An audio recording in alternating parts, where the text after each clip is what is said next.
Hello guys, welcome back to our channel part 4 Rebirth of Two Devil. Chapter 31 सांड उस अगली सी रीता को किस करते थे ये सोच कि मैं सीरत हूँ, जिसे सुन करण जोर जोर से हंसने लगता है। हाँ वही रीता उसे कंफ्यूज होकर अपनी आंखें बड़ी बड़ी कर देख रही थी।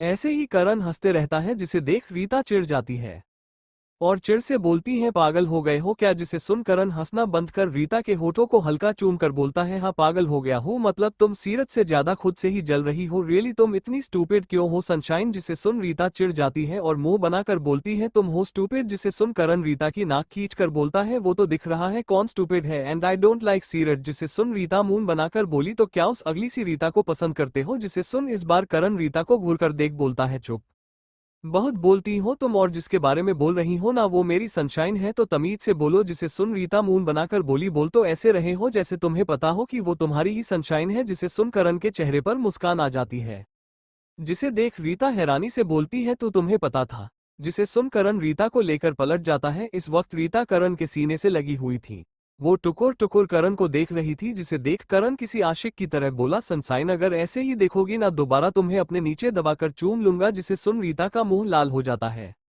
वो अपनी शर्म को छुपाने के लिए बोलती है तुम्हें पता था मैं हूँ, जिसे सुन करण बोला तुम्हें मैं कितनी दूर से भी पहचान सकता हूँ, तुमने खुद को जरूर बदल लिया था लेकिन तुम्हारे बदन की खुशबू वो तो नहीं बदली थी, जिसे सुन रीता बोली बहुत लोग सेम परफ्यूम यूज करते हैं, जिसे सुन करण बोला लेकिन I am taking about your natural smell and you know वो सबसे बड़ी बात तुम्हारे कान के पास का तिल, जिसे तुम छुपा नहीं पाई, यही काफी था मुझे मेरी सनशाइन को पहचाने के लिए, जिसे सुन रीता का हाथ अपने कान पर चला गया, फिर भी वो खुद को संभाल कर बोली क्या ये बात दंश विध्वंस को भी पता है, जिसे सुन करण बोला नो यू नो ना वो पहले सीरत के अलावा किसी लड़की को नहीं देखते थे, जिसे सुन रीता कुछ नहीं बोली और आराम से करण के सीने से लग अपनी आंखें बंद कर ली, वही करण भी रीता को अपने सीने में छुपाकर सो जाता है। अगली सुबह सब अपना ब्रेकफास्ट आराम से कर रहे थे, इस वक्त रीता शर्म से लाल आराम से अपना ब्रेकफास्ट कर रही थी, वही करण के चेहरे पर भी चमक थी, वही शालू को दंश विध्वंस अपने हाथों से खिला रहे थे। तभी ममता जी दंश विध्वंस को देख बोली बच्चा आदि का काम कब तक खत्म होगा, जिसे सुन दंश बोला मॉम आई थिंक होने ही वाला होगा। तभी विध्वंस अपनी आवाज को थोड़ा सॉफ्ट कर बोलता है ही केम टुमारो, जिसे सुन ममता जी मुस्कुरा देती है, वही शालू का ध्यान रीता पर चला जाता है और वो रीता से अपनी प्यारी सी आवाज में बोलती है रीता दी, जिसे सुन रीता शालू को देख प्यार से बोलती क्या हुआ प्रिंसेस, जिसे सुन शालू पाउट बनाकर बोली आपके होठों पर चोट लग गई, वही उसकी ऐसी बातें सुन रीता का खाना सरक जाता है, वही करण बड़े गर्व से बैठा हुआ था, वही ममता जी ने भी रीता को ध्यान से देखा तो उसके होठों पर कट का निशान था, जिसे देख वो सारा माजरा समझ गई, उन्होंने एक नजर करण को देख अपना सरनामे हिला दिया, वही भानु जी और अर्थ आराम से खाना खा रहे थे। दंश विध्वंस शालू को देख बोले जान वाइफी फिनिश योर ब्रेकफास्ट, जिसे सुन शालू मुंह बनाकर बोली पहले हमें आंसर दीजिए, जिसे सुन रीता बोलती है बच्चा ये बस उसने अभी यही बोला, तभी शालू अपने आंखों में चमक लिए बोलती है हम समझ गए ये क्या हुआ है, जिसे सुन दंश सीरत को देख बोला क्या समझे आप जान, जिसे सुन शालू बोली रीता दी आपको सांड ने काटा है ना, जिसे सुन करण चीख कर बोला क्या, वही शालू अपने कान पर हाथ रख बोली इतना क्यों चीख रहे हो, वही दंश विध्वंस अर्थ और भानु जी अपनी जानलेवा नजरों से करण को देख रहे थे, वही करण उन सबको इग्नोर कर शालू से बोला प्रिंसेस आपको किसने बोला कि मैंने सांड ने काटा है, जिसे सुन शालू मून बनाकर बोली करण भाई शालू बहुत इंटेलिजेंट है, उसे सब पता होता है, एक दिन ना मम्मा के होठों पर भी यही निशान था, जब हमने मम्मा से पूछा कि किसने मारा तब हमें मम्मा ने बताया था मोटे सांड ने उन्हें काट लिया, वही शालू की बात सुन ममता जी की आंखें बड़ी बड़ी हो जाती है, वही दंश विध्वंस भानु जी को घूरने लगते हैं, वही बेचारी रीता उसे तो खुद शर्म आ रही थी, वही ममता जी को किसी के नजरों की तपिश खुद पर महसूस होती है, वो अपने बगल में देखती है जहां भानु जी ममता जी को ही घूर रहे थे, वो ममता जी के नजदीक जाकर बोलते हैं स्वीट हॉट आपको इस मोटे सांड की तगात कमरे में दिखाएंगे, ऐसी ऐसी जगह काटेंगे जिसे देख आपको अफसोस होगा आपने ये क्यों बोला, उससे पहले आपके सपूत से बात कर लेते हैं, इतना बोल वो दंश विध्वंस को देखते हैं, दंशमून बनाकर बोलता है डैड मेरी मोम ऐसे ही कमजोर है आप उन्हें मत परेशान किया करो, वही विध्वंस शालू को अपनी गोदी में उठाकर बोलता है दंश लेट्स गो वाइफी लेट हो जाएगी, वही रीता भी बहाना बनाकर चली जाती है, तभी भानु जी ममता जी को अपने गोद में उठाकर कमरे में ले जाते हैं, वही अर्थ आराम से अपना ब्रेकफास्ट कर रहा था, तभी राज बोला मुझे भी रोमांस करने का मन कर रहा है चल बाय, इतना बोल वो जैसे ही जाने को होता है वैसे ही अर्थ उसकी कॉलर पकड़कर बोलता है चुपचाप यहीं रह, अर्थ आराम से खाना खाकर बोलता है अब चल, जिसे सुन बेचारे करण का मुंह बन जाता है, वो बोलता है तुझ जैसा कमीना दोस्त भगवान किसी को ना दे। चैप्टर 32 अंश सीक्रेट अर्थ आराम से खाना खाकर बोलता है अब चल, जिसे सुन बेचारे करण का मुंह बन जाता है, वो बोलता है तुझ जैसा कमीना दोस्त भगवान किसी को ना दे। जिसे सुन अर्थ डेविल स्माइल कर बोलता है पर तुझे मिल चुका है so don't waste your time we are getting late, जिसे सुन करण चिढ़ जाता है। वही एमबी मॉडल स्कूल। आज अंश जल्दी स्कूल आ गया था, उसके चेहरे पर एक प्यारी सी मुस्कान थी। अंश एक क्लास की तरफ जा रहा था, इस वक्त उसकी हेजल आंखों में चमक थी। जैसे ही वो एक क्लास के बाहर पहुंचता है तभी उसे कुछ लोगों की हंसी की आवाज सुनाई देती है। एक लड़की एक लड़के से बोल रही थी, Kunal baby I can't believe वो सच में गे है। तभी दूसरे लड़के ने बोला, यार उसका तो छोटा शरीर देखकर भी कोई भी बता दे वो मीठा है। यू यार कुणाल तो उसके साथ 1 महीने कैसे रह लिया, जिसे सुन कुणाल एटीट्यूड में बोला, यू नो ना मैं बेट कभी नहीं हारता, बस उस बेट के कारण मुझे उस मीठे के साथ रहना पड़ा। दैट डिस्गस्ट मी। तुम्हें पता है साला पहले तो मुझसे बात नहीं करता था, लेकिन मैं भी कम नहीं हूँ, बात हो गई और कल रात मैंने उसे बोला था मुझे अपने दिल की बात बतानी है। बेचारा किसी भी वक्त आता होगा साला मीठा कहीं का। मुझे तो उसकी शक्ल देखकर उल्टी आती है, एक बार बस यहाँ आ जाए फिर और मजा आएगा। वही दरवाजे पर खड़ा अंश, जिसकी आंखों से बुरी तरीके से आंसू बह रहे थे। वो फटाफट वहां से भाग जाता है और सीधा स्कूल से निकल जाता है। इस वक्त वो बुरी तरीके से रो रहा था। तभी दंश विध्वंस जो शालू को स्कूल छोड़ने आए थे, जैसे ही वो अपने छोटे से प्रिंस को ऐसे देखते हैं तो उनकी हाथों की मुट्ठी कस जाती है, लेकिन वो कुछ नहीं बोलते। थोड़ी देर बाद अंश अपने कमरे में आ खुद को बंद कर लेता है और जोर जोर से रोने लगता है और बोलता है, गॉड जी इसमें मेरी क्या गलती, अगर मुझे ऐसा बनाया गया है सबको क्यों लगता है मैं डिसगस्टिंग हूँ, मैंने तो कभी किसी को दुख नहीं दिया, फिर आज दोबारा इस दुख से सामना हुआ फिर भी मुझे बुरा क्यों लग रहा है। वो अपना चेहरा घुटने पर लगाकर रोने लगा। तभी उसे एहसास हुआ कोई उसके सर पर हाथ फेर रहा, जिस कारण वो अपनी आंसू से भरी हेजल आंखें ऊपर करके देखता है, जिसे देख उसके मुंह से निकलता है, भाई, जिसे सुन सामने दंश विध्वंस जिनकी आंखें इस वक्त खून से लाल थी। वही अंश सीधा दोनों के गले लग फूट फूट कर रोने लगता है और बोलता है, भाई मैं इतना बुरा हूँ, जिसे सुन विध्वंस अपनी आंखें बंद कर लेता है। वही दंश उसके चेहरे को पकड़ बोलता है, छोटे तुम बहुत अच्छे हो, दुनिया तुम्हें नहीं जानती, जिसे सुन अंश चिल्लाकर बोलता है, भाई कोई नहीं जानता मुझे, मैं गंदा हूँ, मैं घिनौना हूँ, जिसे सुन विध्वंस अपनी सर्द आवाज में बोलता है, शट अप छोटे, डोंट टॉक नॉनसेंस। जिसे सुन अंश बोलता है, नहीं भाई मैं कोई नॉनसेंस नहीं बोल रहा, आपको पता है I have a one secret जो किसी को भी नहीं पता, जिसे सुन विध्वंस तेज आवाज में बोलता, युवा गे राइट, जिसे सुन अब अंश के आंखों में आंसू नहीं आते। वो एकटक अपने भाई को देख रहा था, जैसे पूछ रहा हो आपको कब पता चला, जिसका जवाब दंश देता है, डोंट फॉरगेट छोटे, हम माफिया है, हर जगह हमारी नजर होती है और तुम हमारे भाई हो तो ऑफ कोर्स हमें सब पता है। जिसे सुन अंश बोला, फिर भी आप दोनों को मुझसे नफरत नहीं हो रही। जिसे सुन इस बार विध्वंस अंश को अपने सीने से लगा कर बोला, छोटे you know I am proud of you because you accept yourself but I am disappoint too. जिसे सुन अंश अपने भाई की तरफ देखने लगा, जिसे देख इस बार दंश बोला, बिकॉज तुम किसी के कुछ भी कहने के कारण खुद को तकलीफ दे रहे हो।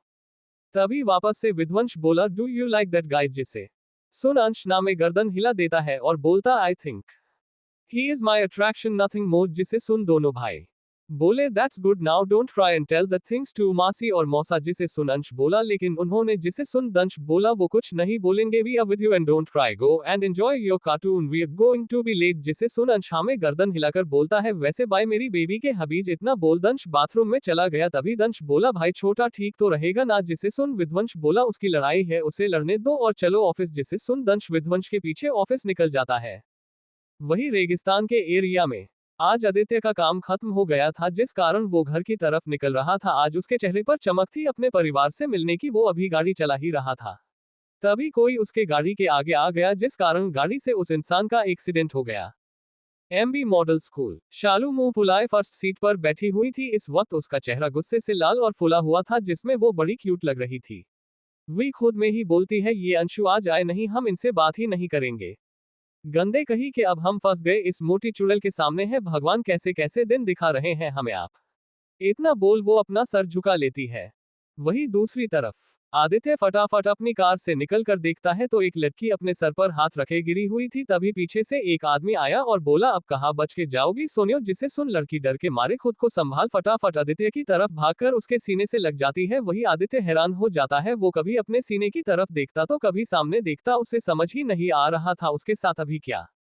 Chapter 33 I want that girl. Aditya फटाफट अपनी कार से निकल कर देखता है तो एक लड़की अपने सर पर हाथ रखे गिरी हुई थी। तभी पीछे से एक आदमी आया और बोला, अब कहाँ बच के जाओगी सोनियो। जिसे सुन लड़की डर के मारे खुद को संभाल फटाफट आदित्य की तरफ भागकर उसके सीने से लग जाती है। वही आदित्य हैरान हो जाता है, वो कभी अपने सीने की तरफ देखता तो कभी सामने देखता, उसे समझ ही नहीं आ रहा था उसके साथ अभी क्या हुआ। अब आगे। तभी वो लड़की अपने रुंधे गले से बोलती है, प्लीज मुझे बचा लीजिए। वही आदित्य उसकी मीठी आवाज सुन उसमें खो जाता है। तभी उसे उस आदमी की आवाज आती है, ए छोरे लड़की को यहाँ दे और पतली गली से निकल। जिसे सुन आदित्य वापस अपने सेंस में आता है। वही उस लड़की की पकड़ आदित्य की शर्ट पर कस जाती है। तभी आदित्य उसे खुद के पीछे कर बिना देखे बोलता है, डोंट फियर। इतना बोल वो उस आदमी की तरफ बढ़ जाता है, जिसे देख वो आदमी थोड़ा डर जाता है, क्योंकि आदित्य कोई ऐसा वैसा इंसान नहीं था। वो अंडरवर्ल्ड का बॉस था, जिसे किसी के जीने मरने से फर्क नहीं पड़ता था। आदित्य का इस वक्त ओरा एकदम डरवाना था, जिसे देख वो आदमी डरकर बोलता है, मैंने उसे पूरे 20,000 में खरीदा है, उसे मेरे हवाले कर दे छोरे। जिसे सुन आदित्य उस आदमी के एकदम सामने आकर बोलता है, व्हाट डिड यू से। जिसे सुन वो आदमी डर से बोलते हैं, देख अगर तुझे ये लड़की भाग गई है तो मुझे मेरे 20,000 दे और ले जा इसे। जिसे सुन आदित्य अपने पास से 20,000 निकालकर उस आदमी के मुंह पर फेंक बोलता है, नाउ गेट लॉस्ट। वही वो आदमी फट पैसे उठाकर जैसे ही जाता है, वैसे ही उसके सर पर गोली लग जाती है। वो पीछे मुड़कर देखता है तो आदित्य के हाथ में बंदूक थी। वो उस आदमी को डेविल स्माइल कर बोलता है, औरत कोई सामान नहीं जिसे तुझ जैसा कोई भी 2 टका खरीद कर ले जाए, वो अपने खानदान की इज्जत होती है। इतना बोल आदित्य सीधा उस लड़की की तरफ देखता है जो बेहोश हो गई थी। जिसे देख आदित्य फटाफट उस लड़की को अपने गोद में उठा लेता है और अपनी गाड़ी में बैठा लेता है और उसे लेकर शहर की तरफ निकल जाता है, क्योंकि वहां आसपास कोई भी हॉस्पिटल नहीं था। इस वक्त आदित्य का चेहरा एक्सप्रेशन लेस था। वो बार बार उस लड़की को देख रहा था जिसके चेहरे पर मिट्टी लगी हुई थी और उसके आधे चेहरे को उसके बालों ने ढक रखा था, लेकिन उसे देख कोई भी बता सकता था वो खूबसूरत है। वही आदित्य को उसे देख बहुत अजीब महसूस होने लगा। उसकी मुट्ठी स्टीयरिंग पर कस जाती है। वो मन में बोलता है, डोंट फॉरगेट आदित्य, तुम सिर्फ तुम्हारी क्यूटी पाए के हो। इतना सोचा कर आदित्य अपनी कार की स्पीड बढ़ा देता है, क्योंकि उसे उस लड़की को देखकर कुछ महसूस हो रहा था जो वो कभी महसूस नहीं करना चाहता था। सुबह का समय, आज संडे था, जिस कारण सब हॉल में बैठे एक दूसरे से बात कर रहे थे। आज पूरा अवस्थी परिवार भी वही था। वही शालू अंश और अक्षय के साथ बातें कर रही थी। उसने अंश को पहले ही माफ कर दिया था जब उसे पता चला उसके बेस्ट फ्रेंड की तबीयत खराब हो गई थी। वही अंश खोया हुआ था, बस उसके दिमाग में कुछ चल रहा था। वही दंश विध्वंस जिनकी नजर अपनी जान और वाइफ पर थी, और वही अर्थ भी किसी को प्यार से देख रहा था। वही दंश विध्वंस जिनका ध्यान हर जगह रहता है, वो उसे देख लेते हैं। वही विध्वंस उसे बुरी तरीके से घूरने लगता है। वही दंश उसके कान में बोलता है, नजरों से ही मेरे भाई को खाएगा क्या। जिसे सुन अर्थ बेशर्मों की तरह बोलता है, होठों से खाऊंगा।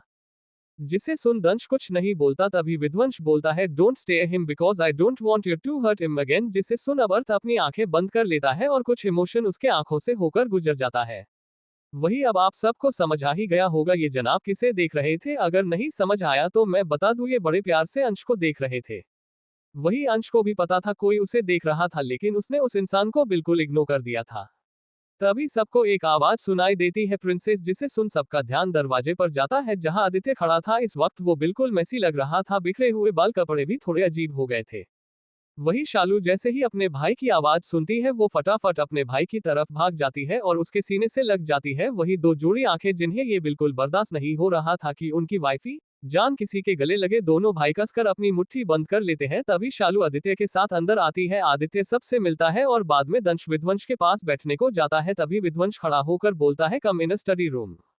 जिसे सुन दंश करण अर्थ स्टडी रूम की तरफ चले जाते है। आदित्य मुंह बनाकर बोलता है, साला जलकुकरा जानता हूं, जानबूझकर बुला रहा है। इतना बोल वो हल्का मुस्कुराकर स्टडी रूम में आता है। तभी विध्वंस बोलता है, तुमने किसी को गोली मारी है। जिसे सुन आदित्य का चेहरा सर्द हो जाता है। वो दांत पीस कर बोलता है, साला सौदेबाजी कर रहा था और तुम्हें पता है आई कांट टॉलरेट दिस। तभी विध्वंस बोलता है, वेयर इज दैट गर्ल। जिसे सुन वैसे ही आदित्य बोलता है, सिटी हॉस्पिटल। जिसे सुन इस बार दंश गुस्से में बोलता है, और तू उस अकेली लड़की को ऐसे कैसे अकेला छोड़कर आ सकता है। जिसे सुन आदित्य वैसे ही बोलता है, इन्हीं हाथों से। जिसे सुन करण भी बोलता है, तब तुझे तेरे हाथों की अब जरूरत नहीं। वही अर्थ जिसे उतना तो समझ नहीं आया, लेकिन ये जरूर समझ आ गया, कुछ तो बात है जो उसे नहीं पता। तभी आदित्य चिढ़कर बोलता है, तुम तीनों को उस लड़की पर कुछ ज्यादा ही प्यार नहीं आ रहा। जिसे सुन तीनों की आंखें छोटी हो जाती है। तभी विध्वंस कड़क आवाज में बोलता है, आई वॉन्ट दैट गर्ल। जिसे सुन अब आदित्य की मुट्ठी गुस्से में कस जाती है। अभी वो कुछ बोलता उससे पहले ही दंश बोलता, ये ऑर्डर डेविल किंग का है। जिसे सुन अब आदित्य बिना कुछ बोले गुस्से में चला जाता है, और वही शालू फटाफट दंश विध्वंस के पास आ जाती है और उन दोनों की कमर से लग जाती है। वही यही हाल अंश का भी था, वो भी करण के कमर को पकड़कर उससे चिपक जाता है। जिसे देख तीनों हैरान हो जाते हैं। वही अर्थ खा जाने वाली नजरों से अंश के हाथों को देख रहा था। तभी दंश फटाफट शालू को अपनी गोदी में उठा लेता है और बोलता है, जान क्या हुआ। वही विध्वंस भी शालू के सर को सहलाने लगता है। वही करण भी अपने भाई को डरता देख उसे अच्छे से अपने गले लगा कर कुर्सी पर बैठ जाता है, जिसे देख अर्थ की आंखें खून से भी लाल हो जाती है। वो गुस्से से करण को देख रहा था। वही शालू क्यूट सा पाउट बनाकर बोली, डेविल्स हब्बी भाई को क्या हुआ? वो ना बिल्कुल मॉन्स्टर की तरह गुस्सा थे। जिसे सुन विध्वंस शालू के सॉफ्ट गालों को चूम लेता है और उसे अपने गोद में लेकर चला जाता है। वही दंश भी अपने भाई के साथ चला जाता है। वही करण आपने क्यूट से भाई के चेहरे को देखता है, जिसकी हेजल आंखें नम थी, जिसे देख करण को बिल्कुल अच्छा नहीं लगता। उसने उसकी दोनों हेजल आंखें को चूम कर बोला, मेरा प्रिंस, मेरा बच्चा डर गया था। जिसे सुन अंश में गर्दन हिलाकर बोला, भाई घर चलो ना, मुझे आइसक्रीम खाना है। जिसे सुन करण उसे कुछ नहीं बोलता। तभी अर्थ फटाफट आ गया, अंश को करण की बाहों से छीन लेता है, जिसे देख करण की आंखें छोटी हो जाती है। वही अंश सहम जाता है, जिसे देख अर्थ अपना एक हाथ से प्यार से अंश के सर पर रखता है। तभी करण बोलता है, ये क्या हर्थ है? जिसे सुन अर्थ अंश को लेकर जाते हुए बोलता है, तू हॉस्पिटल जा, वहां तेरी ज्यादा जरूरत है। तभी अंश बोलता है, भाई मुझे भी जाना। उसने इतना ही बोला था, तभी उसे अपनी कमर पर दबाव महसूस होता है, जिसे महसूस कर वो सामने देखता है जहां अर्थ उसे अपनी लाल आंखों से घूर रहा था, जिस कारण बेचारा अंश कुछ बोल ही नहीं पाता। वही करण बोलता है, टेक केयर ऑफ हिम, इसे मोम के पास छोड़ देना। इतना बोल वो भी हॉस्पिटल की तरफ निकल जाता है। वही अंश को अर्थ अपने कमरे की तरफ ले जाता है। वही दंश विध्वंस का कमरा। शालू विध्वंस के सीने में दुबक कर सोफे पर बैठी हुई थी। वही दंश शालू के हाथों के साथ खेल रहा था। तभी शालू विध्वंस के सीने से अपने सर को निकालकर बोली, डेविल हब्बी भाई गुस्से में क्यों थे? जिसे सुन विध्वंस शालू के सर वापस अपने सीने से लगाकर बोलता है, wifey he is not angry. फिर दंश बोलता है, वो थक गया था ना, इसलिए तुम्हें लगा वो गुस्सा है। चलो अब जान, ये सब तुम नहीं सोचोगी। तभी विध्वंस शालू के बालों पर हाथ चलाते हुए बोलता है, वाइफी। जिसे सुन शालू हम बोलती है। जिसे सुन विध्वंस बोलता है, तुम किसी को गले नहीं लगाओगी। जिसे सुन शालू अपना सर उठाकर उसे देखती है। तभी दंश बोलता है, जान भाई सही बोल रहे हैं, अगर तुम सबके गले लगोगी तो हाथ पैर दर्द होने लगेंगे।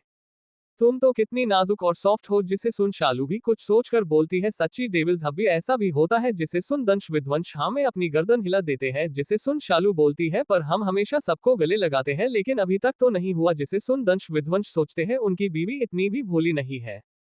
तभी विध्वंस बोलता है, वो दर्द तुम्हें नहीं हमें होता है। वही इतना ही शालू सुनती है और उसकी आंखें नम हो जाती है, जिसे देख दंश विध्वंस घबरा जाते हैं और उसके छोटे से चेहरे को अपने हाथों में लेकर बोलते हैं, व्हाट हैपेंड वाइफी जान? जिसे सुन शालू सुबकते हुए बोलती है, सॉरी डेविल्स हब्बी। अब शालू किसी को खुद के गले नहीं लगने देगी। जिसे सुन दंश विध्वंस को शालू पर बहुत प्यार आता है। उनकी छोटी सी जान कैसे उनके दर्द के लिए कुछ भी स्टूपिड बात मानने को रेडी हो गई। तभी दंश बोलता है, जान तुम घर में सबको गले लगा सकती हो, लेकिन बाहर किसी को नहीं, समझी? जिसे सुन शालू बोली, लेकिन आपको दर्द होगा ना? जिसे सुन दंश शालू के माथे को चूमकर खुद के गोद में लेकर बोलता है, बिकॉज ये हमारी भी फैमिली है। जिसे सुन शालू बोली, मतलब तब आपको दर्द नहीं होगा? जिसे सुन दंश शालू की नाक को खींचकर बोलता है, बिल्कुल नहीं। अच्छा जान तुम नीचे जाओ, मुझे भाई से बात करनी है। जिसे सुन शालू किसी आज्ञाकारी बच्चे की तरह बिना कुछ कहे नीचे चली जाती है। वही विध्वंस दंश को गुस्से से देख रहा था। जिसे देख दंश बोला, भाई जान को हम कैद नहीं कर सकते, वो हमारी जान है। आई नो आपको उसका किसी का छूना पसंद नहीं, and I don't like to, but वो उसका भाई है। आप ही सोचो, अगर कोई हमारी एंजल को हमसे दूर। अभी दंश ने इतना ही कहा था, विध्वंस सामने रखे टेबल पर जोर से हाथ मार देता है, जिस कारण उसके हाथों से खून निकलने लगता है और वो टेबल जो शीशे का था वो चकनाचूर हो जाता है। वही विध्वंस अपने दांत पीस कर बोलता है, एंजल हमारी है, अगर किसी ने उसे हमसे दूर किया उसे मैं वही मार दूंगा।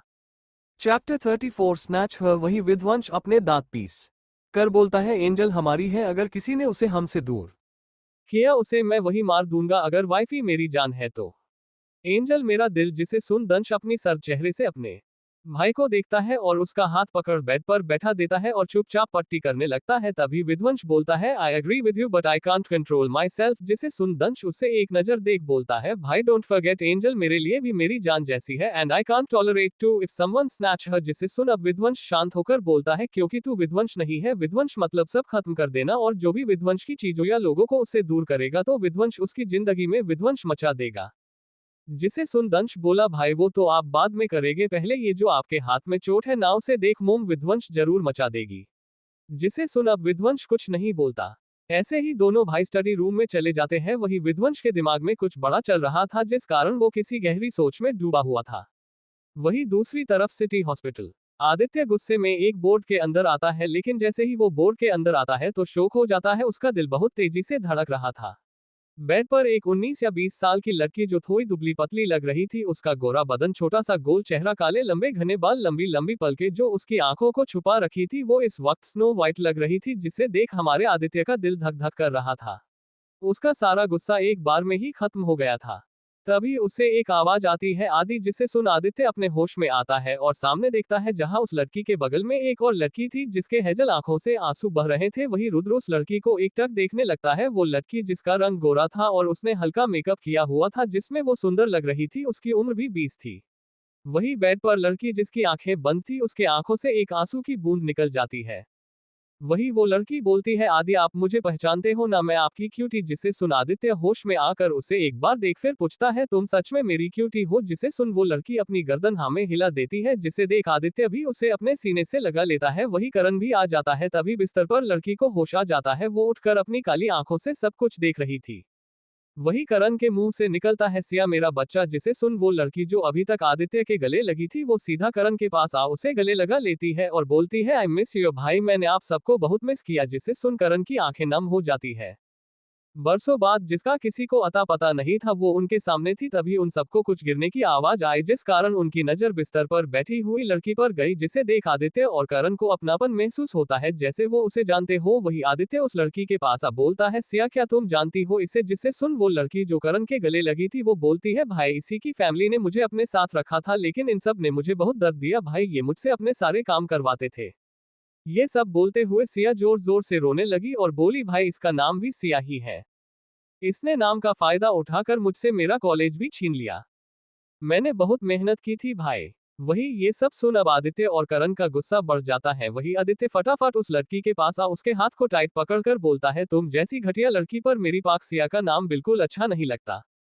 तुमने उसको दुख दिया है ना, तुम तैयार रहना, तुमने मेरी सिया से काम करवाया है ना, उसकी जगह छीनी है ना, सबका हिसाब बराबर होगा। इतना बोल आदित्य गुस्से में वहां से निकल जाता है और करण अपने बॉडीगार्ड को बोलकर उसे अपने साथ मेंशन ले जाने को बोलता है। तभी सिया बोलती है, भाई, लेकिन इन्होंने मुझे घर दिया, तो आप प्लीज उससे कुछ मत कहना। जिसे सुन करण आंखें झपका कर बोलता है, बच्चा, तू अच्छी है इसलिए बोल रही है, वरना इस जैसी घटिया लड़की को तो मैं कभी हमारे मेंशन में भी ना घुसने दूं। इतना बोल करण सिया को अपने साथ ले जाता है। वही वो लड़की बिना भाव के साथ ये सब देख रही थी। तभी कुछ गार्ड उस लड़की को अपने साथ ले जाते हैं। वही दूसरी जगह राज, जो एक बड़े से प्रोजेक्टर में कुछ देख रहा था, वो जोर जोर से हंसने लगता है और बोलता है, अब होगा असली गेम शुरू बेबी डॉल, अब आप मेरी होंगी, सिर्फ मेरी, आपकी हर सांस में राज होगा। आप राज की बेबी डॉल रहेगी, जिंदगी भर सिर्फ इस राज की रहेगी। That's my promise to you my baby doll. फिर राज गाना गाने लगाता है, जैसे वो कोई सनकी हो, जादू, तेरी नजर, खुशबू, तेरा बदन, तू हाँ कर या ना कर, तू बनेगी बस मेरी दुल्हन। इतना बोल वो किसी पागल की तरह शालू के फोटो को सुंघने लगता है, जैसे शालू उसी के गोद में बैठी हुई थी। वही मेंशन में दंश विध्वंस जो अपना काम कर रहे थे, तभी कोई दरवाजे से चुपके चुपके उसे देख रहा था, जिसे देख दंश विध्वंस साथ में बोले, वाइफी जान अंदर आ जाओ, हमें पता है ऐसी हरकतें हमारी जान ही कर सकती है। जिसे सुन शालू जो छुपके छुपके उन दोनों को देख रही थी, वो फटाफट अंदर आदंश के गोद में चढ़ जाती है, जिसने अभी अभी अपना लैपटॉप दूसरी साइड किया था। वही विध्वंस आराम से काम कर रहा था, जिसे देख शालू की आंखें छोटी हो जाती है। वो मुंह बनाकर बोलती है, डेविल हब्बी, शालू को देखो वरना शालू आपको टकला कर देगी। वही शालू की ऐसी बातें सुन दंश हैरानी से शालू को देखता है। वही विध्वंस अपनी छोटी छोटी आंखों से शालू को देख रहा था, जिसे देख शालू अपने दांत दिखा देती है। जिसे देख दंश बोलता है, जान, ये कोलगेट का प्रचार करना बंद करो। तभी विध्वंस अपनी सर्द आवाज में बोलता है, तुम्हें ये किसने सिखाया? जिसे सुन शालू फटाक से बोली, वो ना मम्मा पापा के बालों को खींचकर बोल रही थी, आज हम आपको टकला कर देंगे, क्योंकि पापा मम्मा को इग्नोर कर रहे थे और आप भी तो क्यूट सी शालू को इग्नोर कर रहे हैं। वही दंश उसकी बात सुन बोलता है, बीवी होती ही खतरनाक है। वही विध्वंस शालू की तरफ देख बोलता, डेविल स्माइल कर बोलता है, वैसे तुम मेरे बाल नोचोगी? जरा ये अपने छोटे छोटे हाथ देखो, ये तो मुझ तक पहुंच भी नहीं पाएंगे। जिसे सुन शालू को बहुत जोर का गुस्सा आता है। वो फटाफट दंश के गोद से उछलकर विध्वंस के गोद में चढ़ जाती है। इसी कारक दंश विध्वंस का बैलेंस थोड़ा बिगड़ता है, पर वो एक दूसरे को संभाल लेते हैं। और वही दंश शालू को घूर रहा था, जो विध्वंस के बालों को पकड़कर खींच रही थी। वही विध्वंस उसकी इस हरकत को देख बस देखता ही रह जाता है। वही जब शालू कुछ देर ऐसे ही बाल खींच रही थी और वही विध्वंस के चेहरे पर डेविल स्माइल थी। वही दंश मुंह बनाकर बोलता है, जान, हमें पता है तुम हमें दर्द नहीं दे सकती हो, तो क्यों ये नाटक कर रही हो? वही दंश की बात सुन शालू जो धीरे धीरे विध्वंस के बाल खींच रही थी कि कहीं उसे दर्द ना हो जाए, उसके हाथ अब खुद ही रुक जाते हैं, जिस एहसास से विध्वंस शालू की कमर को पकड़कर उसे अच्छे से अपने गोद में बैठा लेता है, जिस कारण शालू अपने होश में आती है। तभी शालू की नजर विध्वंस के हाथों पर पड़ती है, जिसे देख शालू की चीख निकल जाती है। चैप्टर 35 शोक। वही दंश की बात सुन शालू, जो धीरे धीरे विध्वंस के बाल खींच रही थी कि कहीं उसे दर्द ना हो जाए, उसके हाथ अब खुद ही रुक जाते हैं, जिस एहसास से विध्वंस शालू की कमर को पकड़कर उसे अच्छे से अपने गोद में बैठा लेता है, जिस कारण शालू अपने होश में आती है। तभी शालू की नजर विध्वंस के हाथों पर पड़ती है, जिसे देख शालू की चीख निकल जाती है। जिसे सुन दंश विध्वंस शालू की तरफ देखते हैं, जिसकी आंखों से आंसू निकल रहे थे, जिसे देख दंश विध्वंस परेशान हो जाते हैं। दंश शालू के छोटे चेहरे को अपने हाथों में भर लेता है। वही विध्वंस शालू के आंखों से आंसू पोंछता है और प्यार से बोलता, वाइफी व्हाट हैपेंड। जिसे सुन शालू विध्वंस के जिस हाथ में चोट लगी थी उसे अपने छोटे छोटे दोनों हाथों से पकड़ उस पर फूंक मारकर बोलती है, दर्द हो रहा है। जिसे सुन दंश शालू को अपने गोद में ले लेता है। वह शालू अभी भी विध्वंस का हाथ पकड़ रखी थी। जिसे देख विध्वंस एक गहरी सांस लेकर बोलता है, नहीं वाइफी, ये हट नहीं हो रहा। जिसे सुन शालू अपने रुंधे गले में बोलती है, आप झूठ बोल रहे हैं ना, मुझे पता है ये दर्द हो रहा होगा। आपको पता है जब सीरत दी ने ना गलती से मेरे हाथों पर पैर रखा था ना, तब मुझे बहुत दर्द हुआ, बहुत रोना भी आ रहा था। वही दंश विध्वंस जैसे ही शालू की बात सुनते हैं, दोनों का ऑरा ठंडा हो जाता है। दंश शालू के हाथों को चूमकर बोलता है, जान आप कब की बात कर रहे हो। जिसे सुन शालू बोली, जब आप यहाँ नहीं थे ना तब। जिसे सुन दंश विध्वंस की मुट्ठी कस जाती है। वही विध्वंस तो कुछ ज्यादा ही पागल हो रहा था, जो दंश को भी समझ आ रहा था। तभी शालू बोली, आपको दर्द हो रहा है। जिसे सुन दंश बोला, जान भाई सही कह रहे हैं, वो तो ये ना एक गेम है। जिसे सुन शालू हैरान होकर दंश को देख बोली, कौन सा गेम डेविल। जिसे सुन दंश बोला, जान इसमें ना आपको ऐसे दिखाना है जैसे आपको बहुत चोट लगी है। अगर आप इसमें जीत गए ना तो आपको बहुत सारे चॉकलेट मिलेंगे, और हमें पता है हमारी जान को तो चॉकलेट कितनी पसंद है। जिसे सुन शालू अपनी नमाक से विध्वंस को देखकर बोलती है, हमें नहीं चाहिए चॉकलेट डेविल हब्बी, प्लीज ये गेम मत खेलो ना, हम आपको ऐसे नहीं देख पाएंगे। वही शालू की ऐसी बातें सुन विध्वंस शालू को खुद के गले लगा लेता है और खुद को शांत करने लगता है। वही शालू भी अच्छे बच्चे की तरह उसके सीने से लगी हुई थी। वही दंश शालू के माथे को सहलाकर मन में बोलता है, सॉरी जान, हम सच में बहुत बुरे हैं। तुम हमारी एक छोटी सी चोट देखकर डर जाती हो, और हमने तो तुम्हें ना जाने कितनी चोट दी है। तभी उन्हें बाहर से आवाज सुनाई देती है, जिसे समझ उन्हें पता चल जाता है बाहर आदित्य आ चुका है। इसलिए दंश विध्वंस की तरफ देख बोलता है, भाई लगता है वो आ गए। जिसे सुन विध्वंस अपनी हरी आंखें खोलता है, जो अब तक पूरी शांत हो चुकी थी, जिसके अंदर एक सुकून था। तभी विध्वंस शालू को देख बोलता है, वाइफी जाओ आप अक्षय और अंश के साथ खेलो, हम अभी आते हैं। जिसे सुन शालू पाउट बनाकर बोली, पहले आप प्रोमिस करो आप ये गेम नहीं खेलोगे। जिसे सुन विध्वंस शालू के गालों को चूम कर बोलता है, yes my cute wifey, I am not going to play this game anymore. जिसे सुन शालू खुश हो जाती है। वही दंश भी शालू के दूसरे गाल को चूम कर बोलता है, अब जाओ जान। जिसे सुन शालू हाँ में सर हिलाकर चली जाती है। वही दंश विध्वंस नीचे जाते हैं तो देखते हैं एक लड़की उनकी मासी के गले लग रो रही थी। जिसे देख उनके चेहरे पर कोई इमोशन नहीं होता। तभी दंश विध्वंस पैंट के पॉकेट में हाथ डालकर बड़े रौबदार तरीके से नीचे आते हैं। तभी किरण जी दंश विध्वंस की तरफ देख बोलती है, बच्चों देखो आपकी सोना। जिसे सुन वो लड़की जो कोई और नहीं सिया थी, वो अपना सर ऊपर करती है। वही सिया एक पल तो दंश विध्वंस के हैंडसम चेहरे में खो जाती है, लेकिन जैसे ही वो उन दोनों की रौबदार आवाज सुनाई देती है तो वो अपने होश में आती है। मासी we know she is our sister. Dansh Vidhvans sister word पर जोर देकर बोलते हैं। वही बेचारी सिया को ये पसंद तो नहीं आता, लेकिन फिर भी वो मुस्कुरा कर सबसे पहले विध्वंस के गले लगने जाती है, तो दंश उसे अपना हाथ दिखाकर रोक देता है और बोलता है, मुझे और भाई को किसी का गले लगाना नहीं पसंद, सो डोंट टच अस। वही आदित्य, जिसका तो पूरा ध्यान सिर्फ दूसरी सिया पर था, जो बात उसे भी समझ नहीं आ रही थी। तभी करण, जिसे दंश विध्वंस का नेचर पता था, इसलिए वो बात बदल कर बोलता है, मुझे तो पापा के आने का इंतजार है, वो कितने खुश हो जाएंगे। वही अर्थ की भी नजर बस एक टक सिया पर थी। वही अंश, जिसका ध्यान सिर्फ अर्थ पर था, उसे देख उसके चेहरे पर एक तंज भरी मुस्कान आ जाती है। वो अपना चेहरा फेर अपनी बड़ी बहन को देखता है, जिसका चेहरा पहले उससे मिलता जुलता था, लेकिन अब बस आंखों के सिवा कुछ नहीं मिलता। तभी अंश का ध्यान दूसरी सिया पर पड़ता है, जिसका चेहरा उससे बिल्कुल मिलता जुलता है, सिर्फ उसकी काली आंखें ही उससे नहीं मिलती। तभी अंश करण को देख बोलता है, भाई ये कौन है। जिसे सुन करण की नजर दूसरी सिया पर जाती है, और पूरी फैमिली की भी। वही किरण जी तो बस उस सिया को देखती रहती है। तभी करण अपनी ठंडी आवाज में बोलता है, इसी के कारण तो मेरी बहन यहाँ ना आ पाए, इसने सिया को बहुत दुख दिया है। जिसे सुन अब किरण जी की आंखें में गुस्सा उतर जाता है। वो डायरेक्ट सिया के पास आ उसके गालों पर एक जोर से थप्पड़ मार देती है, जिस कारण सिया जमीन पर गिर जाती है। वही अब आदित्य को ये सब अच्छा नहीं लगता, इसलिए वो फटाफट उस सिया के पास आ उसे अपने गले से लगा लेता है, जो एक टक सिर्फ किरण जी को देख रही थी। वही किरण जी गुस्से में बोलती है, आदि दूर हटो इस लड़की से, इसके कारण हमारी बच्ची ने बहुत दुख झेला है, हमारी सोना का बचपन खत्म हो गया है सिर्फ इसके कारण। तभी आदित्य बोला, बस आंटी बहुत हो गया, मानता हूँ इसने गलत किया है, लेकिन इसने सिया का बचपन नहीं खराब किया है, इसके माँ बाप ने किया है और जो इसने देखा वही सीखा, तो आप इसे ब्लेम नहीं कर सकती।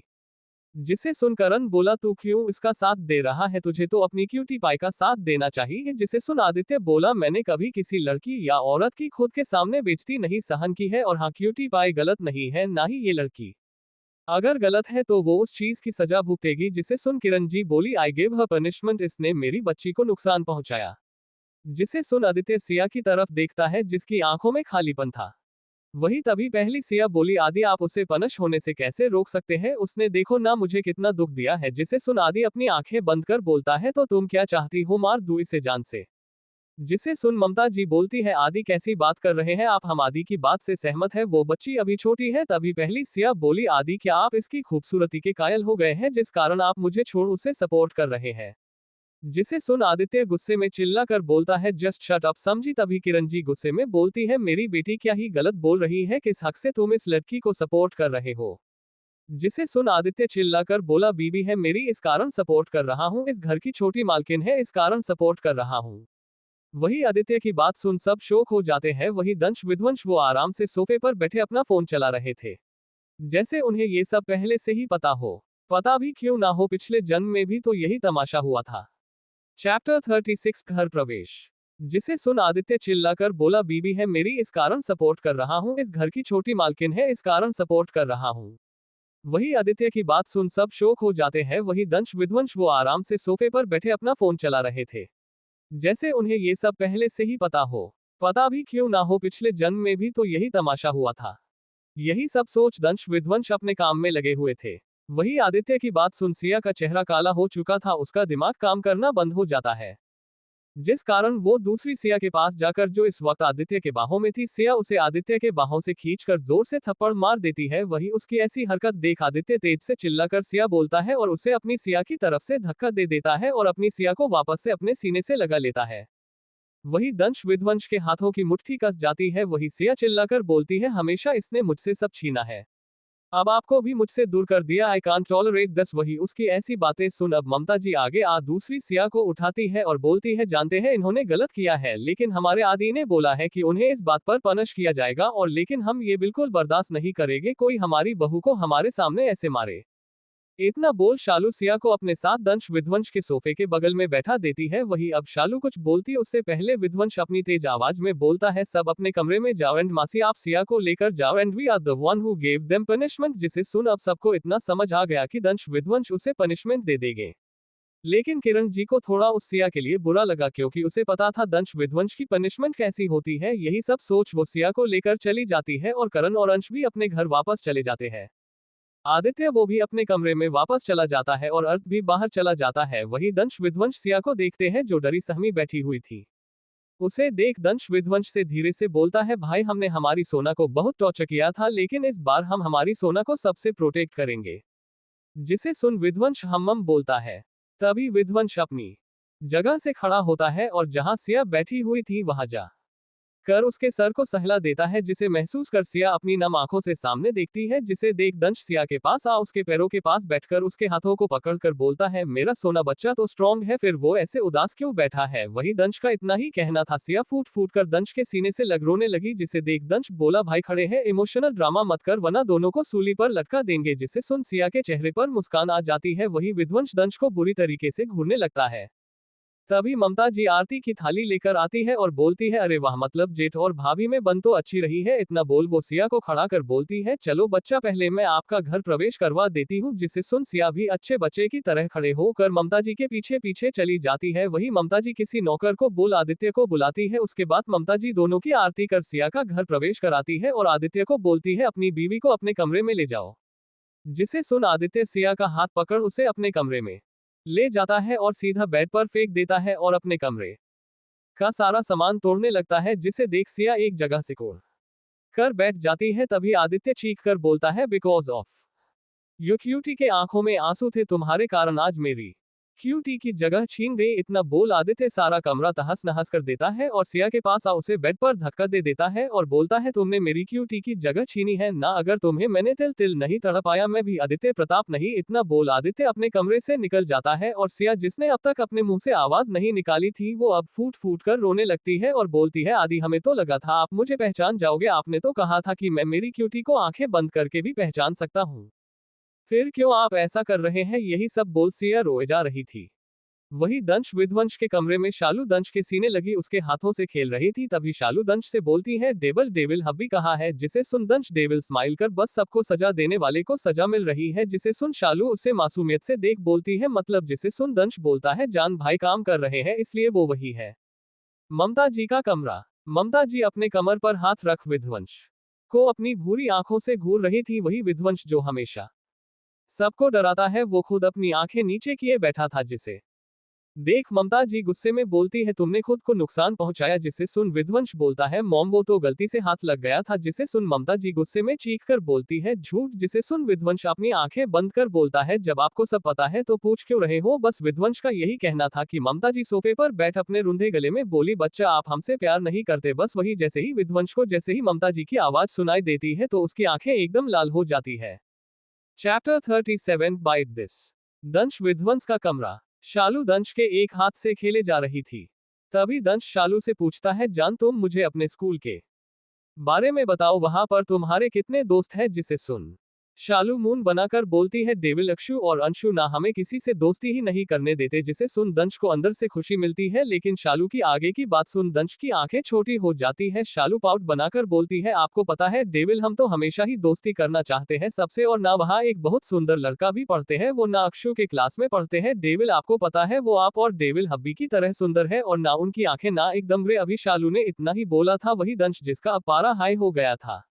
उसे सब बर्दाश्त था लेकिन अपनी जान के मुंह से किसी लड़की की तारीफ बिल्कुल भी नहीं पसंद आई। इसी कारण वो शालू को झट से अपनी तरफ खींच उसके छोटे मुलायम होठों को कैप्चर कर लेता है और बहुत सॉफ्ट तरीके से शालू के होठों को चूमने लगता है। वही बेचारी शालू उसे तो कुछ समझ ही नहीं आता उसके साथ क्या हो रहा है। वो अपनी बुरी आंखों को बड़ी किए दंश को देख रही थी जो कभी उसके अपर लिप्स तो कभी लोअर लिप्स को सक कर रहा था। शालू का पूरा शरीर कांपने लगता है, उसके लिए ये सारे एहसास नए थे। वही दंश का एक हाथ शालू के गालों को सहला रहा था तो दूसरा उसके बालों को। ऐसे ही 5 मिनट दंश शालू के होठों को चूम उससे दूर हो जाता है। वही शालू जिसकी सांसें एकदम तेज हो गई थी जिसे देख दंश जिसे किससे कोई फर्क नहीं पड़ा था वो शालू को अपने सीने से लगाकर शांत करने लगता है और मदहोशी में बोलता है जान लुक एट मी। जिसे सुन शालू उसके सीने से और अच्छे से चिपक जाती है। जिसे देख दंश शालू का चेहरा अपने हाथों से पकड़ अपने सामने करता है। वही शालू को ऐसे देख दंश और मदहोश हो जाता है। शालू का लाल चेहरा ऊपर से उसकी पलकें झुकी हुई जिसे देख दंश उसमें खो जाता है। तभी उसकी नजर शालू के लाल होठों पर पड़ती है जिसे देख दंश अपने होठों पर बाइट कर बोलता है जान क्या हुआ। जिसे सुन शालू अपना चेहरा अपने दोनों हाथों से छुपा कर बोलती है डेविल आपने शालू की फर्स्ट किस ले ली। वही शालू की ऐसी बात सुन दंश की आंखें छोटी हो जाती है। वो अब अपनी सर्द आवाज में बोलता है जान how do you know about किस। जिसे सुन शालू वैसे ही अपने चेहरे को अपने हाथों से छुपाए बोलती है वो ना शालू ने मूवी में देखा था। जिसे सुन दंश के जान में जान आई वरना पता नहीं बेचारा क्या क्या सोचने लग गया था। दंश शालू के चेहरे से उसका हाथ हटा उसके आंखों में देख उसके दोनों हाथों को चूम लेता है। उसकी ऐसी हरकत से शालू को ऐसा महसूस होता है जैसे उसके शरीर पर बिजली गिर गई हो। उसका बदन एकदम कांपने लगता है, उसके पेट में हजारों तितलियां घूमने लगती है। वही दंश शालू के होठों को अपने अंगूठे से मसलकर बोलता है जान आई वॉन्ट टू किस you one more can I. जिसे सुन शालू का दिल तेज तेज धड़कने लगता है। वो अपने होठों का पाउट बनाकर बोली नहीं ना डेविल हमें सांस नहीं आती। जिसे सुन दंश बोला जान अब पक्का सांस आएगी, मैं थोड़ी देर ही करूंगा। इतना बोल दंश शालू के होठों को फिर से अपने होठों से कैप्चर कर फिर से चूमने लगता है। वही ममता जी के कमरे में ममता जी अपने रूंधे गले में बोलती है हाँ हम तो आपके पराए हैं ना बच्चा, हम भूल जाते है आप हमें आपकी असली मोम ही नहीं मानते। वही विध्वंस जैसे ही ममता जी की बात सुनती है वो अपनी आंखें खोल लेता है। इस वक्त उसकी आंखें एकदम खून की तरह लाल थी। वो तेज से चिल्ला कर बोलता है मॉम। जिसे सुन ममता जी विध्वंस की तरफ देखती है। जिसे देख ममता जी फटाफट विध्वंस के पास उसके चेहरे को अपने दोनों हाथों से पकड़कर बोलती है बच्चा क्या हुआ, आपकी आंखें इतनी लाल क्यों है। जिसे सुन विध्वंस ममता जी की कमर को पकड़ बोलता है मॉम डोंट डरे टू से कि आप मेरी रियल मोम नहीं है, you are my real mom. जिसे सुन ममता जी को अब अपनी गलती का एहसास हो जाता है इसलिए वो फटाफट अपने कान पकड़ बोलती है अच्छा बच्चा सॉरी पेंसिव फेस। मम्मा कुछ ज्यादा ही बोल गई थी। तभी विध्वंस बोला, तो अब से आप ऐसा मत बोलना वरना सच बोल रहा हूँ आपको छोड़कर चला जाऊंगा। जिसे सुन ममता जी का मुंह फूल जाता है। वो गुस्से में बोलती है, गंदा बच्चा। जिसे सुन विध्वंस के चेहरे पर एक ना दिखने वाली मुस्कान आ जाती है जो थोड़ी देर में खुद चली भी जाती है। वही ममता जी विध्वंस को बहुत सारी हिदायत देती है कि आप ऑफिस नहीं जाओगे, रेस्ट करोगे। वही विध्वंस भी ममता जी की बात अच्छे से सुन रहा था। ऐसे ही कुछ देर बाद विध्वंस वापस अपने कमरे में आता है। अंश का कमरा। इस वक्त अंश दीवार से लगा हुआ था और वही अर्थ उसे अपनी काली ठंडी आंखों से घूर रहा था। वही अंश भी उसे अपनी हेजल आंखों से घूर रहा था। तभी अंश बोला, अगर आपका घूरना हो गया तो हटो, मुझे अपनी दी से मिलने जाना है। जिसे सुन अर्थ अंश की कमर को अपने एक हाथ से अच्छे से टाइट पकड़ बोलता है, रसमलाई तुम्हें नहीं लगता तुम कुछ ज्यादा ही बोल रहे हो और बड़े अच्छे से इग्नोर भी कर रहे हो। कल तो तुम छुप कर भाग गए, उसकी भी तो पनिशमेंट बनती है ना मेरे रसमलाई। वही अर्थ के मुंह से खुद के लिए ये सुन अंश का शरीर सिहर जाता है, जिससे उसकी आंखें खुद बंद हो जाती है। जिसे देख अर्थ के चेहरे पर डेविल स्माइल आ जाती है। अर्थ अंश के चेहरे के नजदीक आ उसके होठों के पास आ फूंक मार देता है, जिस कारण अंश अपने होठों को बाइट करता है। जिसे देख अर्थ झटके से अंश को खुद के और नजदीक कर अपनी सर्द आवाज में बोलता है, no Rasmalai, I am the one who can bite this. वही अर्थ की ऐसी बातें सुन अब बेचारे अंश की हालत ही खराब हो जाती है। तभी उसे कुछ याद आता है, जिसे याद अंश अर्थ को बहुत जोर से धक्का दे देता है। वही अर्थ का ध्यान तो बस अपने रसमलाई पर था, जिस कारण उसे धक्के का पता ही नहीं चलता। अर्थ को अंश की इस हरकत पर बहुत गुस्सा आता है। उसकी आंखें गुस्से में लाल हो जाती है। अभी वो कुछ बोलता उससे पहले अंश बोलता है, आप ही ने कहा था ना कि आपको मुझे नहीं देखना, यू हेट मी, फिर अब आप मेरे नजदीक क्यों आ रहे हो। जिसे सुन अर्थ, जिसकी आंखें अब तक लाल थी, वो बिना कुछ बोले अंश के कमरे से निकल जाता है। जिसे देख अंश का पारा हाई हो जाता है। वो गुस्से में बोलता है, I hate you mister handsome. इतना बोल वो अपना पैर पटक कर नीचे चला जाता है। वही एक क्लब में इस वक्त आदित्य पूरे नशे में टूल होता है। उससे आसपास का बिल्कुल भी होश नहीं था। उसके दिमाग में कुछ घूमने लगता है। फ्लैशबैक जब सिया बेहोश हो जाती है और वही आदित्य उसे हॉस्पिटल ले जाने लगता है, पर उसे कोई हॉस्पिटल मिलता नहीं, जिस कारण वो उसे कहीं आसपास के ही हकीम वगैरह से दिखवा देना चाहता था, क्योंकि सिया बेहोश थी। ऐसे ही रात हो जाती है। तभी आदित्य को एक डेरा दिखता है जो शायद बंजारों का था। वही आदित्य रात बिताने का सोचता है, इसलिए वो सिया को अपने गोद में उठाकर वहां ले जाता है। तभी बंजारों में जो सबका मुखिया था, वो उन दोनों को ऐसे देख अपने साथ रख लेते हैं, लेकिन सब आदित्य और बेहोश सिया को अजीब नजर से देख रहे थे। तभी एक हाकिम आती है, लेकिन उससे पहले मुखिया आदित्य से पूछता है, क्या ये थारी बिंदनी है। जिसे सुन आदित्य नामे सर हिला देता है। जिसे सुन सब अजीब अजीब बातें करने लगते हैं। जिसे समझ आदित्य खुद को सुधार कर बोलता है, ये मेरी बीवी है, ना कि कोई बिंदनी। जिसे सुन अब सब शांत हो जाते हैं, लेकिन अभी भी मुखिया को शक होता है, इसलिए वो बोलता है, अगर तुम सच बोल रहे हो तो अभी इसी वक्त अपनी बिंदनी से दोबारा शादी करो। वैसे भी हमारे यहाँ एक शादी हो रही है, दूसरी तुम्हारी हो जाएगी। पहले तो आदित्य इस बात को नहीं मानता, लेकिन सिया की तबीयत के बारे में सोच वो मान जाता है और सिया से उसकी वैसे ही शादी हो जाती है। तभी हाकिम सिया को एक काढ़ा पिला देती है, जिससे उसे धीरे धीरे होश आने लगता है। चैप्टर 38 सावर ग्रेप्स। यही सब जब आदित्य को याद आता है, वो और पीने लगता है और बोलता है, उसके साथ मुझे क्या हो जाता है, क्योंकि मैंने शादी, इसमें तो उसकी भी गलती नहीं थी, फिर भी मैंने उससे शादी की। यही सब सोच आदित्य और पीने लगता है। दूसरी तरफ चेक मार्क। विध्वंस जैसे ही कमरे में आता है, वैसे ही उसकी आंखें छोटी हो जाती है। सामने दंश शालू से लिपट कर उसके होठों को चूम रहा था। वही शालू अपने हाथ पैर इधर उधर पटक रही थी। वही दंश, जिसे विध्वंस की प्रेजेंस फील हो रही थी, लेकिन उसे तो अभी अपनी जान की तलब लगी हुई थी। तभी विध्वंस अपनी सर्द आवाज में बोलता है, दंश व्हाट आर यू डूइंग। जिसे सुन दंश शालू को खुद से अलग करता है। उसे लगा अब तो उसका भाई पक्का उसकी अच्छे से वॉट लगाएगा। वही शालू जो खुद की सांसों को समेट रही थी। तभी विध्वंस शालू के पास आ उसके छोटे से चेहरे को अपने हाथों में पकड़कर बोलता है, वाइफी आर यू ओके। जिसे सुन शालू हाँ में अपनी गर्दन हिला देती है। तभी विध्वंस दंश को एक बार घूरकर शालू के छोटे से होठों को अपने मुंह में ले लेता है और उसे सक करने लगता है। वही बेचारी शालू शोक में चली जाती है और वही दंश का भी हाल बिल्कुल शालू की तरह था। वो भी हैरानी से अपने भाई को देखता है, लेकिन एक सेकंड में वो खुद को नॉर्मल कर बालकनी में चला जाता है। वही विध्वंस शालू के होठों को बुरी तरीके से चूमने लगता है। धीरे धीरे विध्वंस को खुद पर कंट्रोल नहीं होता, जिस कारण विध्वंस शालू के कमर पर चिमटी काट लेता है, जिस कारण शालू दर्द से कराह उठती है और जिससे उसका मुंह खुल जाता है। वही विध्वंस डेविल स्माइल कर शालू के छोटे से मुंह में अपनी बड़ी जीभ घुसा देता है और शालू के मुंह का स्वाद लेने लगता है। धीरे धीरे विध्वंस शालू के छोटी सी जीभ में अपनी बड़ी जीभ फंसाकर उसे फ्रेंच किस करने लगता है। वही बेचारी शालू, वो तो सदमे में चली जाती है। उसे समझ ही नहीं आता उसके साथ क्या हो रहा है। इसी कारण उसे सांस लेने में दिक्कत होने लगती है, जिसे महसूस कर विध्वंस शालू के होठों को छोड़ उसके छोटे से चेहरे को अपने हाथों से पकड़ लेता है और वही शालू गहरी गहरी सांसें लेने लगती है।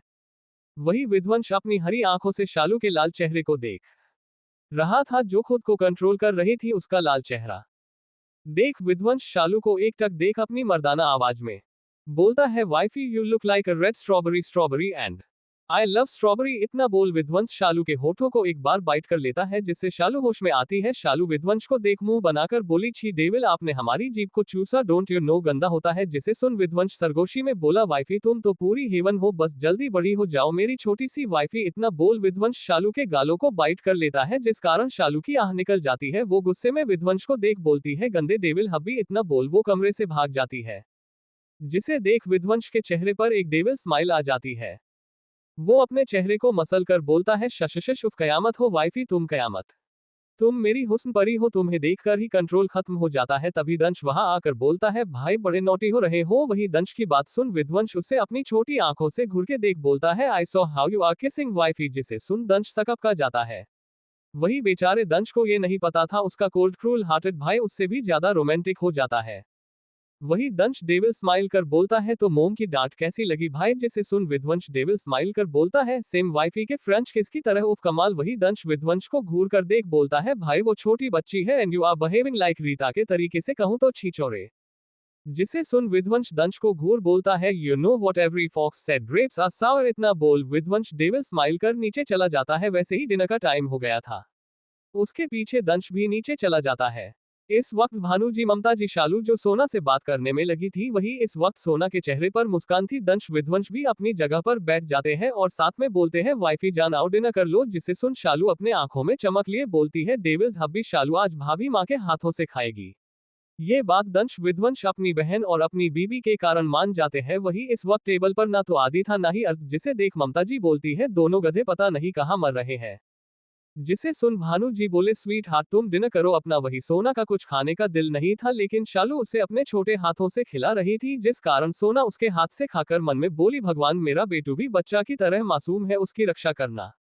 वही दंश विध्वंस को अब सोना से जलन भी हो रही थी, शालू बड़े प्यार से जो उसे खिला रही थी।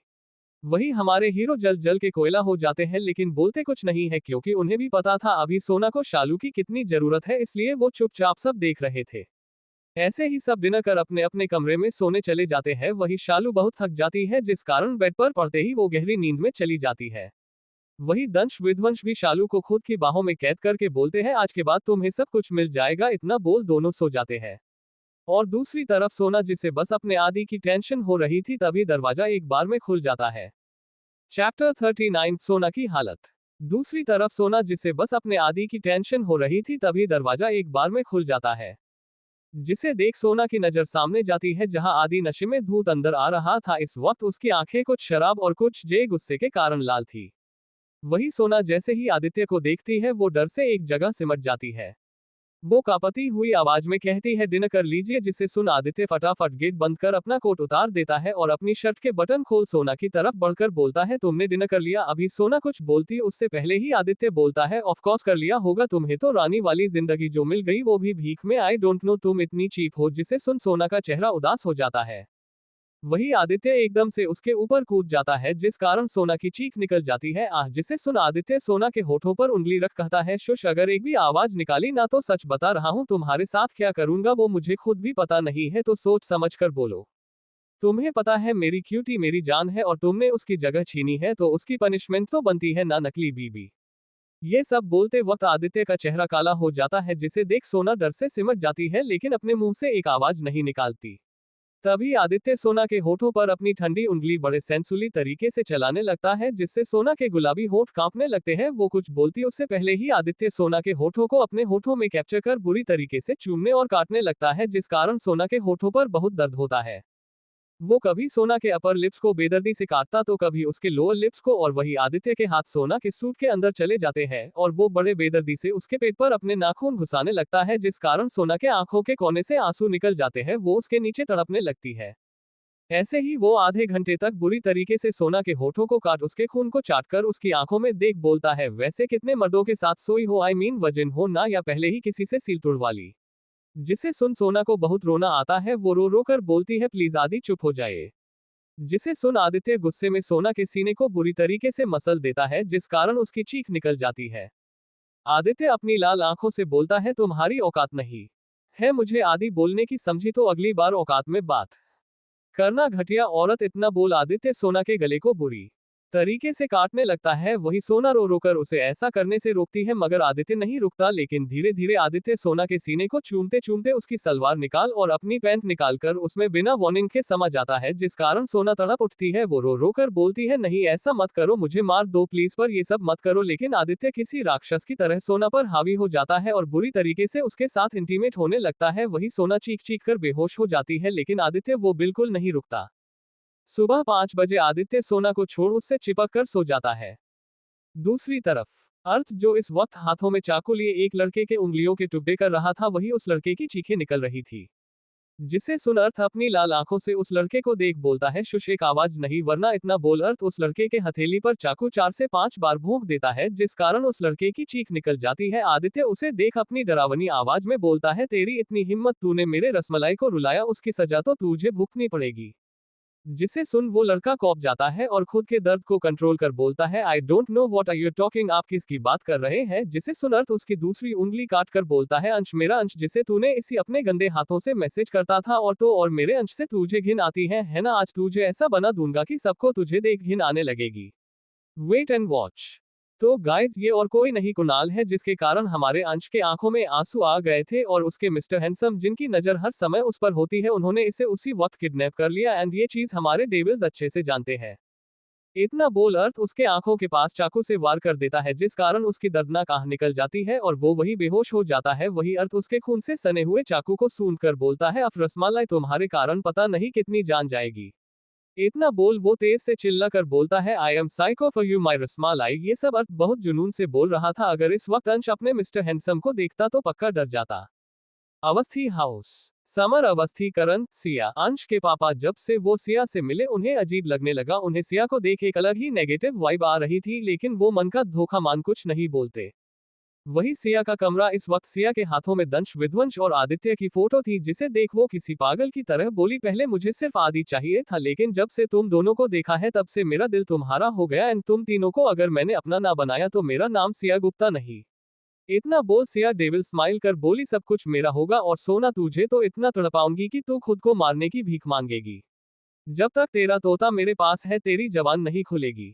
इतना बोल वो किसी पागल की तरह हंसने लगती है। अगली सुबह आदित्य, जिसकी नींद धीरे धीरे खुलती है, उसका चेहरा इस वक्त सोना के गले में था, जिस कारण उसे सॉफ्ट सॉफ्ट महसूस होता है।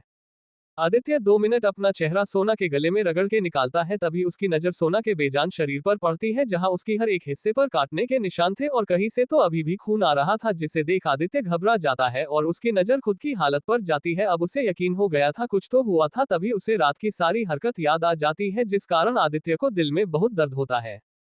वो फटाफट डॉक्टर को कॉल कर सोना की बॉडी को क्लीन करता है और उसे नेटी बिस्तर पर सुला कंबल ओढ़ा देता है। ऐसे ही कुछ देर में डॉक्टर आ सोना की हालत देख शोक हो जाती है और गुस्से में बोलती है, किसी ने इनका बुरी तरीके से रेप किया है। जिसे सुन आदित्य की आंख बंद हो जाती है। वही डॉक्टर आदित्य को कुछ दवाई दे चली जाती है। इस वक्त सुबह के 12 बज रहे थे, जिस कारण कोई घर पर नहीं था। ममता जी भानु जी के साथ ऑफिस गई थी। वही हमारे हीरो हमारी छोटी सी हीरोइन को लेकर स्कूल। वही आदित्य किसी पत्थर की तरह सोना के बगल में बैठा रहा।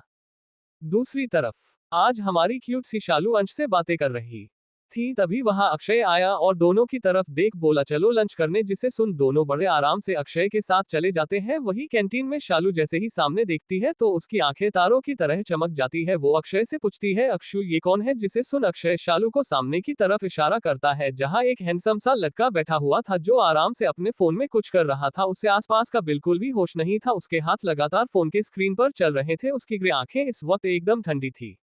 वही उसका एक अलग ही ऑरा था, जिस कारण लोग उससे अट्रैक्ट हो रहे थे। बेबी, ये मेरा बेस्ट फ्रेंड अग्नि है। जिसे सुन शालू अपनी टिमटिमाती आंखों से बोली, अब आप हमारी इनसे दोस्ती कराओगे ने। जिसे सुन अक्षय नामे गर्दन हिलाकर बोलता है, अच्छा चलो कराता हूं दोस्ती। इतना बोल तीनों कुर्सी पर बैठ जाते हैं।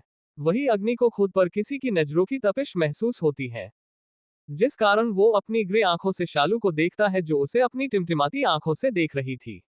जिसे देख अग्नि मुस्कुराकर बोलता है, हेलो प्रिंसेस। जिसे सुन शालू उसके पास आकर उसके हाथों को पकड़कर बोलती है, क्या आप हमारे भाई बनोगे। जिसे सुन अग्नि अक्षय को देखता है जो उससे रिक्वेस्ट कर रहा था मान जा यार, जिसे देख अग्नि हमें गर्दन हिलाकर बोला yes princess you are now Agni की लिटिल सिस्टर। तभी अंश बोला भाई मुझसे तो बात करने में आपने 2 दिन लगाए थे। जिसे सुन अग्नि मुंह बनाकर बोला तो थोड़े नखरे करना मेरा हक है, you know I love tantrums. जिसे सुन अंश मुंह बना लेता है। अग्नि सिंह ये एक बड़े बिजनेसमैन के बेटे हैं और इनकी उम्र अभी 18 साल है, सेम अक्षय की तरह। हाइट 6.5, गोरा रंग, ग्रे आंखें, गुलाबी होठ। इनकी थोड़ी सी हिंदी वीक है क्योंकि ये अमेरिकी से अभी कुछ समय पहले ही आए हैं। इनकी मोम अंग्रेज है और डैड इंडियन। ये इकलौते बेटे हैं। ये अपने दोस्तों और फैमिली के लिए बहुत सॉफ्ट है लेकिन बाहर के लोगों के लिए भी नॉर्मल है, लेकिन इनके खुद के भी बहुत राज है जो अक्षय के अलावा किसी को नहीं पता। उसे अपने दोस्त के उस साइड से बहुत डर लगता है। ऐसे ही सब अपना खाना खा वापस अपने क्लास में चले जाते हैं। वही दंश विध्वंस को देख बोलता है भाई डू यू थिंक सोना ठीक होगी। जिसे सुन विध्वंस खिड़की से पूरा शहर देख बोलता है I don't know but she is our sister, वो सब संभाल लेगी एंड वी नो आदित्य। जिसे सुन दंश कुछ नहीं बोलता, वो भी खिड़की से सब देखने लगता है। Chapter 40 grape. वही आदित्य को खुद की हरकत पर बहुत गुस्सा आ रहा था। धीरे धीरे 2 घंटे बीत गए थे और वही आदित्य सोना का हाथ पकड़ एकटक उसे देख रहा था। धीरे धीरे सोना को होश आ जाता है, वो अपनी आंखें धीरे धीरे खोलती है। तभी उसकी नजर आदित्य पर पड़ती है। आदित्य को देख वो डर जाती है और उसे जोर से धक्का मारकर रोते हुए बोलती है प्लीज लीव मी। इतना बोल वो खुद में सिमट जाती है और कांपने लगती है, जिसे देख आदित्य के आंखों में नमी आ जाती है। आदित्य सोना को देख बोलता है सोना बच्चा प्लीज तुम शांत हो जाओ। वही सोना आदित्य की आवाज सुन और रोने लगती, जिसे देख आदित्य को बहुत तकलीफ हो रही थी। लेकिन आदित्य को ये बात भी पता थी सोना को इस हालत में छोड़ना भी सही नहीं है। पता नहीं उसके दिमाग में क्या आता है, वो प्यार से बोलता है क्यूटी पाई कम है। जिसे सुन सोना जो अब तक रो रही थी वो फटाफट आदित्य के ऊपर कूद जाती है और उसके सीने से लगकर रोने लगती है। वही आदि भी उसे खुद के सीने से लगाकर अपनी आंखों में नमी लिए वो प्यार से उसके सर पर हाथ रखकर उसे शांत कराता है। ऐसे ही 1 घंटे से सोना आदित्य के सीने से लगी हुई थी। जैसे ही वो थोड़ी शांत होती वैसे ही आदित्य उसे खुद से दूर कर बोलता है सोना देखो मुझे। जिसे सुन सोना आदित्य को देख एक बार फिर डर जाती है, जिस कारण आदित्य को बहुत बुरा लगता है। वो वहां से उठकर चला जाता है।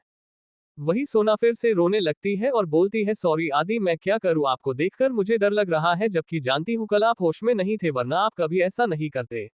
इतना बोल सोना रोने लगती है। शाम का समय। आज अवस्थी फैमिली RS हेवन में आई हुई थी और वही हॉल में सारी फैमिली बैठी हुई थी।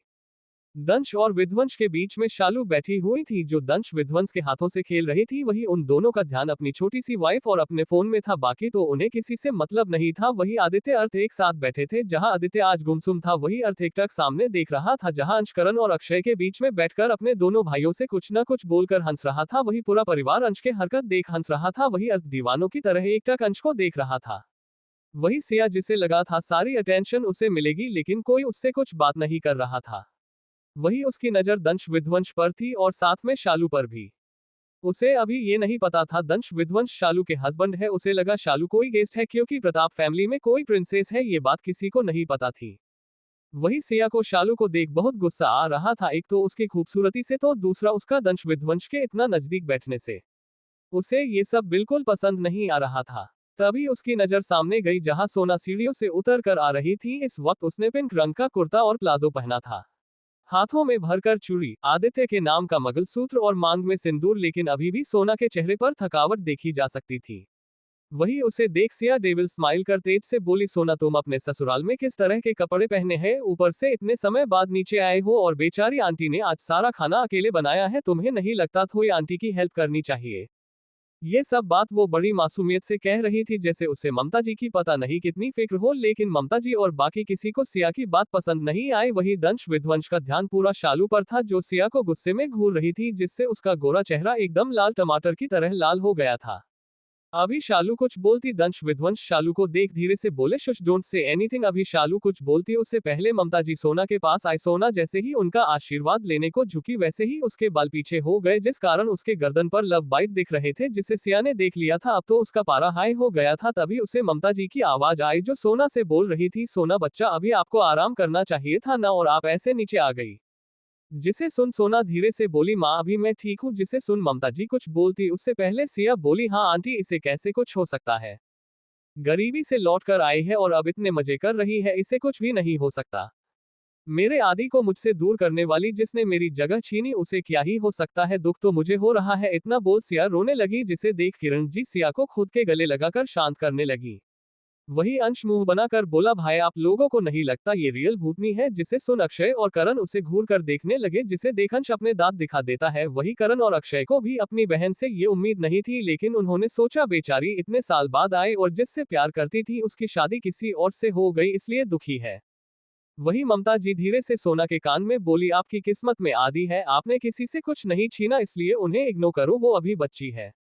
जिसे सुन सोना मुस्कुरा देती है। वैसे भी सोना का दिमाग कल रात के कारण शोक में था, इसलिए उसे सिया की बात पर ध्यान ही नहीं दिया जिसे आदि समझ रहा था। तभी सिया दोबारा बोली, मोम मैं कैसे शांत रहूं, इस लड़की ने मुझसे मेरा आदि छीन लिया। इस जैसी प्रोस्टिट्यूट। अभी वो और कुछ कहती आदि तेज आवाज में बोला, शट योर माउथ वरना यही जिंदा गाड़ दूंगा। आदि इस वक्त गुस्से से पागल हो रहा था, उसका शरीर गुस्से से कौप रहा था। वही उसे इतने गुस्से में देख सब डर गए। शालू दंश विध्वंस के सीने में डर के मारे छुप गई और वही अंश करण के गोदी में चढ़ उसके शर्ट के अंदर अपना सर घुसा लिया। वही अक्षय ने अंश के कान पर हाथ रख दिया और वही अर्थ भी गुस्से में पागल हो रहा था। उसका रसमलाई कैसे करण से चिपका है और उसके शर्ट में अपना चेहरा घुसा रखा है, यहाँ ये सब तमाशा हो रहा है। वही अर्थ को तो अलग ही जलन मच रही है। वही दंश विध्वंस शालू को लेकर अपने कमरे में आ जाते हैं बिना किसी की परवाह किए, और भानु जी ने भी अपनी स्वीट हार्ट को और सोना को खुद के गले लगा लिया था। जिसे देख सोना, जो आदित्य के गुस्से को देख उसे कल का नजारा याद आ रहा था, इसलिए वो कौप रही थी, लेकिन खुद को किसी के बाहों में महसूस कर वो शांत हो जाती है और सामने देखती है जहां आदित्य गुस्से में सिया को बोलता है, यू नो व्हाट, तुम बदल चुकी हो, तुम मेरी क्यूटी पाई हो ही नहीं सकती, she is diamond and you are a plastic. और क्या बोला तुमने? तभी किरण जी हिम्मत कर बोली, बेटा। तभी आदित्य बोला, बस आंटी, आई कांट टॉलरेट कि कोई भी ऐरा गैरा मेरी बीवी को कुछ भी बोलकर चला जाए। पहले भी कहा था वो इस घर की छोटी मालकिन है और मेरी पत्नी मेरा आधा हिस्सा, अगर उसके लिए कोई गलत वर्ड बोले ना वही जान ले लूंगा। तभी किरण जी बोली, बट इसके कारण मेरी बेटी को बहुत दुख हुआ है, इसलिए वो सब बोल रही है। जानती हूँ अभी इसने गलत बोला क्योंकि वो तुमसे प्यार करती है। जिसे सुन आदित्य जोर जोर से हंसने लगता है और बोलता है, गलत? अरे आपकी बेटी ने जितना गलत नहीं सहा ना उससे ज्यादा मेरी बीबी ने सहा है। वही दंश विध्वंस शालू को सुला कर रेलिंग पर खड़े होकर आदित्य को बिना भाव के देख रहे थे।